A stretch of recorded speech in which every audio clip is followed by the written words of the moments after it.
Have you ever met someone who leaves you feeling exhausted, yet you can't explain why? What if the person draining your peace isn't loud, obvious, or cruel, but gentle, charming, and close? Today we begin uncovering the silent destroyers of your emotional world, starting with the chaos makers hiding in plain sight. Sometimes it's not the storms in life that shake us, but the people who quietly create them. You might think they're a friend, a supportive coworker, even a family member who just wants to help. But deep down, something always feels off. You walk away from conversations second-guessing yourself, feeling unsettled, like your inner world has been shaken without warning. Sign number one, they thrive on chaos. These individuals don't enter your life with swords drawn. No, their weapon is subtlety. They operate in whispers, side comments, and glances that spark emotional confusion. They don't need to shout to cause harm. They simply plant seeds of discord and watch them grow. Imagine a holiday dinner. Everyone's enjoying themselves, the room buzzing with warmth, until one person brings up an old wound. Maybe it's a joke at someone's expense or a harmless story from 10 years ago.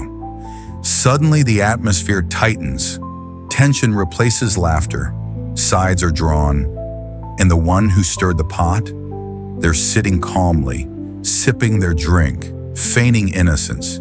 This is chaos as control. Why do they do this? Because in the whirlwind of emotion, they gain power. When everyone is distracted, arguing, hurt, defensive, they escape scrutiny. In chaos, they become invisible. In silence, they pull strings. The Stoics warned us about people like this. Marcus Aurelius once said, "The best revenge is to be unlike him who performed the injury." That's not just poetic, it's strategy.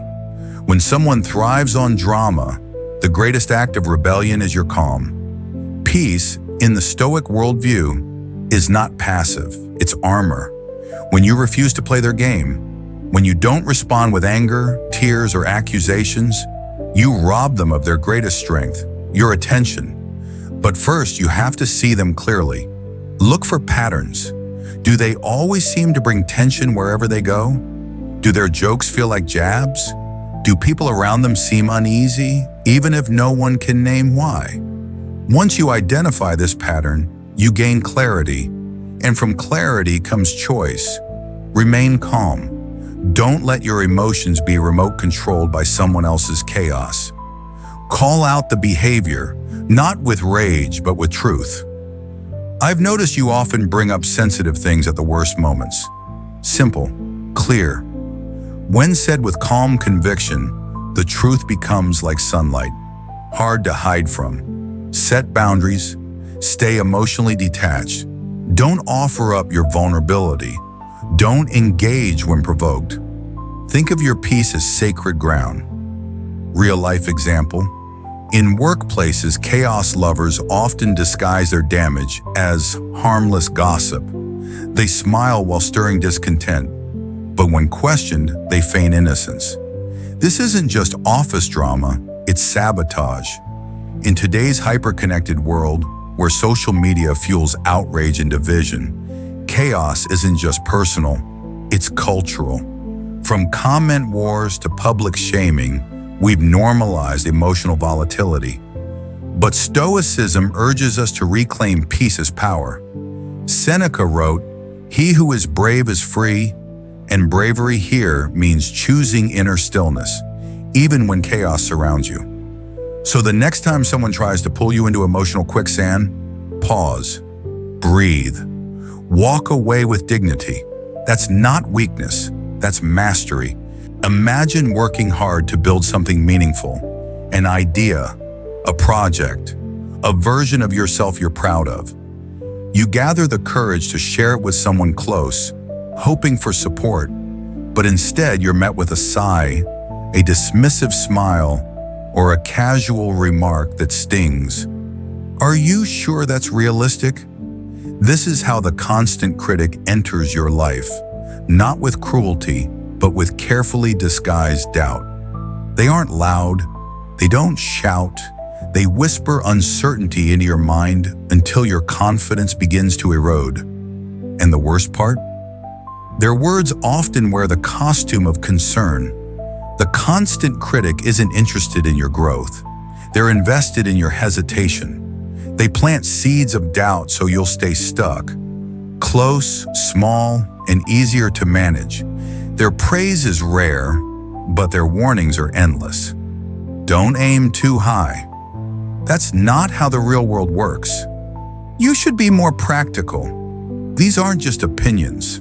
They're tools, meant to chip away at your ambition, one comment at a time. It's not that they want to protect you from failure.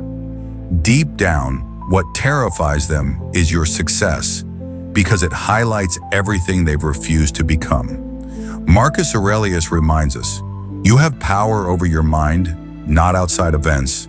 Realize this, and you will find strength. That's especially true when facing someone who tries to reprogram your self-belief. It's tempting to argue, to defend your vision, but Stoicism teaches something deeper. You don't owe an explanation to someone committed to misunderstanding you. Instead, observe. Step back. Ask yourself, is this feedback helping me grow? Or is it subtly caging me in fear? You might remember a time you shared something bold. Maybe you told a friend about a business idea or a parent about a career move. But instead of encouragement, you got a patronizing nod or a heavy pause. These are signs. True friends challenge you, but they do so with love. They inspire reflection, not rejection. They stand with you, not above you. The constant critic, however, wants to keep you small because your progress feels like their failure. Here's how to respond. First, learn to identify the voice. Not every critic is toxic, but those who never support, only doubt, are not in your corner. Second, stop defending your dreams to those who belittle them. The strongest proof is progress, not permission. Third, strengthen your own inner voice. Your belief in yourself must be louder than the noise outside. That's the core of Stoic resilience. Anchoring yourself in reason and purpose, even when others try to sway you. In today's world where online and offline judgments fly freely, it's easy to internalize criticism. But critics build nothing. They spectate, they comment, they poke holes from the sidelines while you're out there building, failing, and growing. So when the constant critic shows up, don't shrink, don't explain, just continue. Let your life become your answer. And above all, don't let someone's fear dress up as wisdom and hold you back from becoming who you were meant to be. Smile, rise above, keep moving. Kindness is one of the most powerful forces you can offer. It's not just about helping, it's about connecting. A kind act says, I see you, I care. But what happens when that beautiful gesture is twisted? What happens when someone doesn't see your kindness as a gift, but as a gateway to exploitation? There are people who don't value empathy. They target it. To them, your compassion is not something to cherish, but something to drain. And you, without even noticing, become their personal lifeline, one they pull at every time they're sinking, without ever helping you when you drown. Think of someone like Emily. At first, she seems like a good friend. She comes to you when she's in trouble, and you respond, glad to help, glad to be needed. But slowly, you start to notice a pattern. Emily only appears when there's a problem, a crisis, or a favor to ask. When you're the one who needs something, she's nowhere. No check-ins, no messages, no reciprocity. It's as if your support is expected, while her absence is just how things are. And yet you still give, hoping that maybe this time it's different. But it never is. People like Emily don't see you as a friend. They see you as a resource. And when there's nothing left to take, they disappear, leaving you not just drained, but confused. You begin to question yourself. Was I too kind? Did I expect too much? But here's the truth. Kindness isn't the problem. Lack of boundaries is. Kindness without limits invites exploitation. It says, take as much as you want, without ever asking, are you giving anything back? Stoicism reminds us that self-control is a form of wisdom. Marcus Aurelius wrote, don't waste what remains of your life in worrying about others, unless it is with reference to some common good. That common good means reciprocity, mutual care, not endless giving in a one-way relationship. Boundaries, then, are not walls. They are filters. They allow the right people in and keep the wrong ones at a distance. And when someone reacts poorly to your boundary, that's confirmation. They weren't there for you. They were there for what they could get. You might think, if I say no, I'll hurt them. But real kindness isn't about endless yeses. It's about authentic care. And authentic care involves saying, I need to protect my peace too. Learning to say no isn't selfish. It's survival. It's the first step in reclaiming your energy and your self-worth. In today's world, we're taught to feel guilty for protecting ourselves. Especially if you're empathetic, you may feel like every request is a moral obligation. But that's a lie. Your energy is finite. Your emotional labor is not free. If someone can't respect that, they don't deserve access to it. So what should you do? Start by recognizing the pattern. Are they giving back, even in small ways? Do they show concern for your well-being, or only their own needs? Then set limits. Practice saying, I can't help right now, or I don't have the capacity for that today. These are not rejections. They are acts of self-respect. And finally, surround yourself with people who give, who care, and who know that kindness is mutual, not something to be mined. Your kindness is sacred. It is not for everyone. And the more you guard it, the more powerful it becomes. Be generous, but be wise. Give freely, but not foolishly. Because at the end of the day, protecting your kindness is how you ensure you have enough left to give to those who truly deserve it. Trust is invisible, but once it's broken, its absence is impossible to ignore. It's what allows you to breathe freely in a relationship, to speak openly, to relax into another person's presence without fear. But what if the person sitting across from you, smiling, nodding, speaking softly, wasn't building that trust but breaking it, slowly and silently? What if their words, smooth and convincing, were designed not to protect but to deceive? Some people lie without hesitation. They don't stammer or avoid eye contact. They don't even look guilty. In fact, they're so skilled at deception that even your intuition begins to doubt itself. These are not clumsy liars. They are masters of illusion, using charm like a shield, covering every lie with warmth and ease. They look sincere, they sound caring, and yet their lies slowly dismantle your reality. You start second-guessing your memory. You wonder if maybe you misunderstood. You blame yourself for asking questions. But the problem isn't you. It's that they lie without conscience. Lying for them isn't a desperate act. It's a deliberate tool. It allows them to manipulate, deflect responsibility, and maintain control. And as long as you stay confused, they stay in power. Stoic philosophers would call this the erosion of clarity.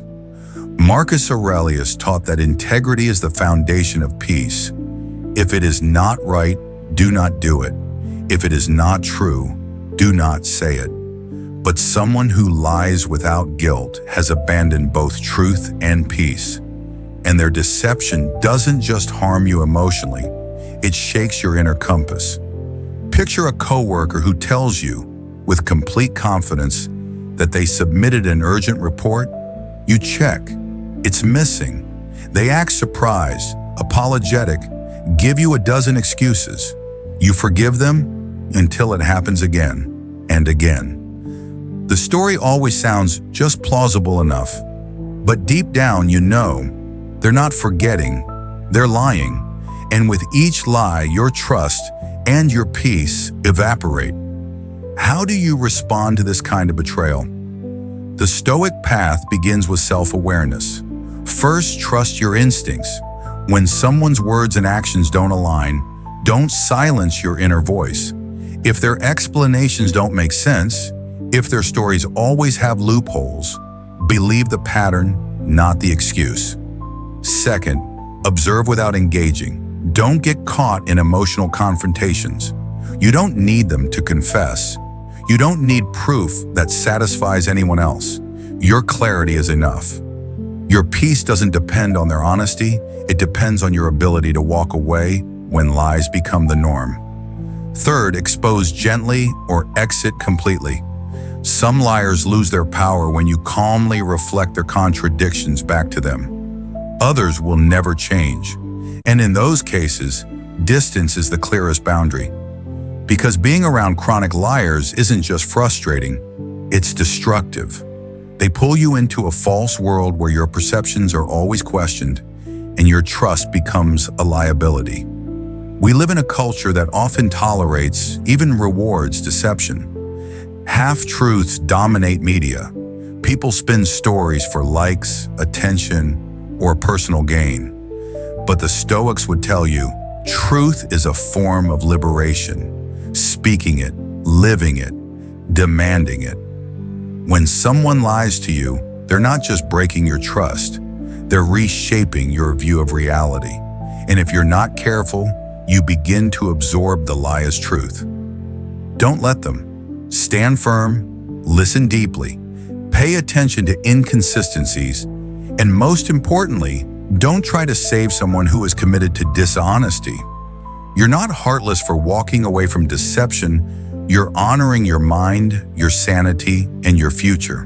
Stoicism teaches that our peace depends not on the world's honesty, but on our clarity within it. So when someone lies to you, recognize the danger, protect your heart, and let truth be the light that guides your next step. You hang up the phone or walk away from a conversation and something feels off. You're not angry, not sad, just empty. As though someone reached inside and quietly drained your emotional energy. It wasn't a fight, it wasn't even an intense discussion, but you feel depleted, like your life force has been quietly siphoned. That's the invisible toll of a soul-sucking leech. Someone who doesn't just need support from time to time, but constantly consumes your emotional bandwidth without ever giving anything in return. At first, it looks like friendship. It feels like connection. They come to you in distress, and you step in because you care. You listen to their stories, help them through the messes, offer advice, lend your time. And for a while, it feels good, noble even. But then you realize something. It's always a crisis, always an emergency, always about them. And when you need someone, they vanish. These people don't want to grow. They want to drain. You become their personal therapist, savior, and emotional support system, but they never ask how you're doing, never offer a shoulder when roles are reversed. Gratitude isn't in their vocabulary. Reciprocity is a foreign concept. And you, for all your kindness, begin to feel like a shadow of yourself. In Stoic philosophy, this isn't just imbalance, it's disorder. Seneca reminds us, associate with people who are likely to improve you. But the soul-sucking leech isn't interested in mutual improvement. They thrive in chaos, neediness, and dependency. They don't want a partner in growth. They want an emotional host. Here's what makes it even more toxic: the guilt. You feel bad for pulling away. You question your compassion. You think, if I don't help them, who will? But that's how the cycle continues. You give, they take, you bend, they demand more, and slowly your boundaries erode. So how do you escape? Step 1, acknowledge the drain. If your gut tells you that someone leaves you feeling worse, not better, after every interaction, trust that. It's not your job to fix everyone. You can care without being consumed. Step 2. Set boundaries without apology. That might mean not answering every message immediately, saying, "I'm not available to talk right now," limiting the time you spend with them. These aren't acts of cruelty, they're acts of preservation. Step 3. Refuse to feel guilty. Stoicism teaches that our peace is not a selfish pursuit, it's a sacred one. Your mental well-being matters. Your time is valuable. You're allowed to say no without writing a paragraph to justify it. In today's world of nonstop demands, emotional exhaustion is real. You cannot pour from an empty cup. And anyone who makes you feel guilty for needing space is not someone who truly values you. They value your utility. Here's the truth. You were not put on this earth to be someone's emotional sponge. Helping others is beautiful. Being there for loved ones is part of a meaningful life. But constantly rescuing someone who refuses to stand on their own is not compassion, it's codependence. And it's unsustainable. So draw the line. Reclaim your peace. Let go of the guilt. You're not abandoning them. You're choosing yourself. And if they truly cared, they'd understand. If they don't, that tells you everything you need to know. Your energy is sacred. Protect it with the same love you offer others. Because sometimes the kindest thing you can do, for both of you, is to say no more. Manipulation doesn't always come with anger or force. In fact, it's often wrapped in compliments, disguised as concern, and whispered in words that feel like warmth. These are the people who don't push. They pull. They draw you in, make you feel special, needed, even admired. But the moment you're under their influence, the rules shift. Suddenly, everything feels off balance, and you're no longer sure where your choices end and their control begins. At first, it looks like charm. They compliment you generously, speak kindly, and seem supportive, especially when they need something, a favor, a task, your time. But once they've gotten what they want, the warmth fades. Criticism follows, your confidence drops. And just like that, you're caught in their pattern. Rewarded when you comply, diminished when you resist. This isn't a relationship, it's a power dynamic, and the manipulator is the one pulling the strings. Stoicism teaches that our peace begins with self-awareness. Epictetus reminds us, freedom is the only worthy goal in life. It is won by disregarding things that lie beyond our control. And that includes people who twist our reality for their own benefit. Manipulators thrive when we seek their approval. They depend on our need to be liked, needed, or validated. They shape situations to make us feel indebted. So we'll keep giving, apologizing, compromising, until we forget what our own voice sounds like. So how do you recognize a manipulator? They're not always aggressive. Sometimes they use guilt. After everything I've done for you, or they use pressure disguised as flattery. You're the only one I trust with this. Other times they shift the blame subtly.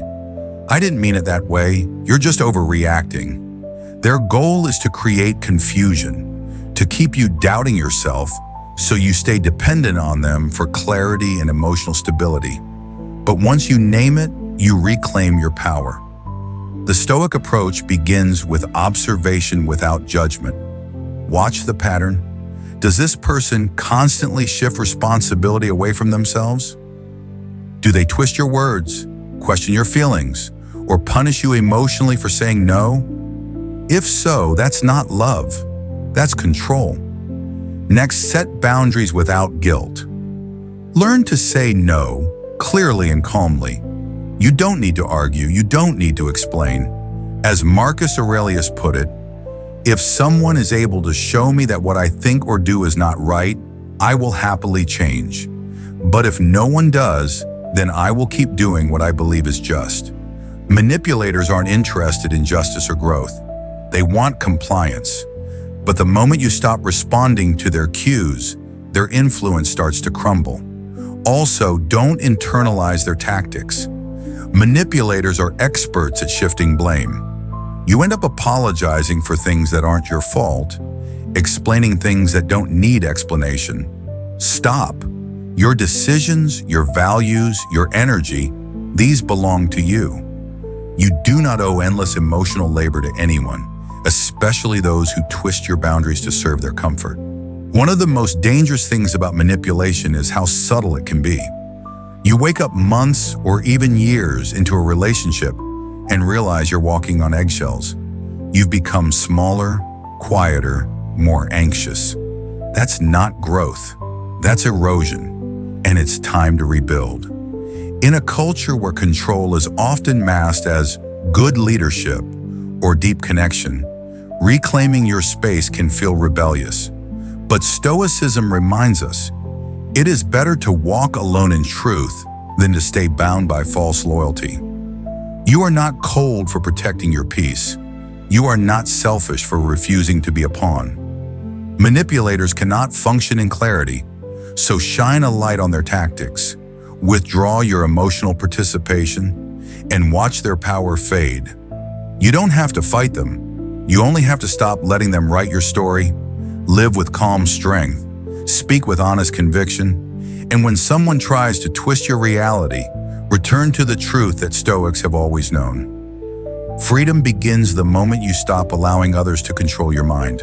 Not every enemy stands against you. Some sit beside you, smile at your stories, and clap quietly in your presence, while hoping you fall when you're not looking. These people don't show their teeth. Instead, they wear masks of politeness, whispering concern when you're down, and offering backhanded compliments when you rise. But if you look closely at the glint in their eyes, the pause before they speak, or the lack of joy when you succeed, you'll see the truth. They aren't sad when you stumble. They're satisfied. These are the people who enjoy your misfortune, not openly, not dramatically, but quietly, internally, with a twisted sense of relief. When life knocks you down, they don't help you up. They don't even extend a hand. They stand back, arms folded, heart smug, because your failure makes them feel just a little more secure in their own stagnation. They pretend to be your friend. They offer advice that's really discouragement. They ask questions not to understand, but to measure how far you've fallen. And worst of all, when you're vulnerable, they lean in, not to comfort you, but to gather material for their own quiet sense of superiority. In Stoic terms, this isn't just petty, it's poisonous. Epictetus taught, "It is not he who reviles or strikes you who insults you, but your opinion that these things are insulting." In other words, we cannot always control how others feel about us, but we can choose whether we let their envy affect our path. When someone takes joy in your failure, it says far more about them than it ever will about you. It reveals their insecurity, their scarcity mindset, their inability to find purpose in their own journey. Your success becomes a mirror, reflecting everything they're not. And so when you stumble, they feel momentarily whole. But your job isn't to manage their discomfort. Your job is to continue rising. Here's how to spot them. They're rarely present when you shine, but always available when you struggle. They rarely celebrate your wins, but always check in during your losses. Their support is conditional, rooted in your staying beneath them. When you rise above, they withdraw or criticize. So what should you do? First, stop seeking validation from those who don't celebrate you. You don't need to water yourself down to fit someone else's comfort zone. The people who deserve to be in your circle are the ones who cheer the loudest when you win and offer a real hand when you fall. Second, guard your light. Don't share your victories with everyone. Some people are not safe spaces. Share your joy with those who've earned your trust, who mirror your growth, who reflect light back, not absorb it and vanish. Third, don't retaliate, elevate. Stoicism teaches us that the best response to envy is excellence. Seneca wrote, "A gem cannot be polished without friction, nor a man perfected without trials." Let their envy be a sharpening stone. Let your resilience speak louder than their silence. In today's hyper-comparative culture, where people are taught to measure themselves against curated images of success, envy often wears the mask of passive aggression. But you don't need to engage. You only need to stay aligned with your purpose. The next time you sense someone secretly rejoicing in your setback, take it as a sign, not of weakness, but of progress. Because no one envies someone who isn't going somewhere. Envy is a compass that points toward your rising potential. Walk away from those who hope for your failure. Run toward those who invest in your growth. And remember, you were not born to shrink so others feel tall. We've now uncovered 7 types of toxic people. Those who thrive on chaos, constantly criticize, exploit your kindness, lie without guilt, drain your energy, manipulate your decisions, and quietly root for your downfall. Each one chips away at your peace, your focus, and your purpose. But now that you've named them, you've already taken the first step toward freedom. Stoic philosophy reminds us that while we cannot control others, we can always control our response. So respond with clarity, with strength, with stillness. Evaluate your circle, not with bitterness, but with wisdom. Choose people who nourish your spirit, who respect your boundaries, and who grow alongside you, not those who need you weak to feel strong. And if this video resonated with you, make your declaration below. Say it proudly, I protect my peace. Then go live like you mean it.